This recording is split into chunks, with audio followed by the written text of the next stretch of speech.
Hello everyone, আশা করছি আপনারা সবাই ভালো আছেন। আমিও আপনাদের দোয়ায় খুব ভালো আছি। কে কোথায় কোন জায়গা থেকে আমার এই ভিডিওটা দেখছেন অবশ্যই কমেন্ট সেকশনে কমেন্ট করে জানাবেন।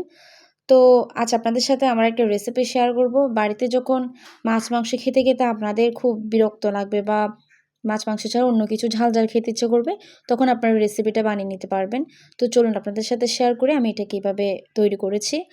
তো আমি একটা আ আমি এটা বানানোর জন্য অবশ্যই আপনার থেকে লাগবে এই বুটের ডাল বা আপনারা যেটা বলেন, এটাকে ভালো করে ভিজিয়ে নিবেন। বেশ কিছুক্ষণ ভিজিয়ে রাখবেন। এরপর একটা সসপ্যান বসিয়ে তার মধ্যে অল্প তেল দিবেন। তেলটা ভালোভাবে গরম হয়ে এলে ২ টো তেজপাতা দিবেন, ২ টো দারুচিনি দিয়ে, এরপর অল্প পেঁয়াজ কুচি দিয়ে বেশ কিছুক্ষণ লাল, লাল করে ভেজে নেবেন। এরপর কিছু কাঁচামরিচ দিবেন। কাঁচামরিচটাকে ভালো করে ভাজা, ভাজা হয়ে এলে এরপর আদা রসুনের পেস্ট দিয়ে দিবেন। এটাকেও ভালোভাবে কষিয়ে নিবেন যেন মসলা থেকে কাঁচা গন্ধটা ভালোভাবে চলে যায়।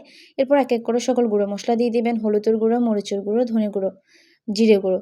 তো মরিচের গুঁড়োটা একটু বেশি দিবেন যাতে ঝাল ঝাল হয়। এরপর যখন মসলা থেকে কাঁচা গন্ধ চলে যাবে ওই যে ভিজিয়ে রাখা আপনি ডালটাকে দিয়ে বেশ কিছুক্ষণ ফুটিয়ে নেবেন। এরপরে টমেটো দিয়ে দিবেন। টমেটো দিয়ে অল্প জল দিয়ে বেশ কিছুক্ষণ আপনি ফুটিয়ে নেওয়ার পরে একটু জল দিবেন। জল দেওয়ার পরে আপনি সেখানে দিতে হবে গরম মসলা। গরম মসলা দিয়ে তরকারিটা একটু ফুটিয়ে নামিয়ে নেবেন।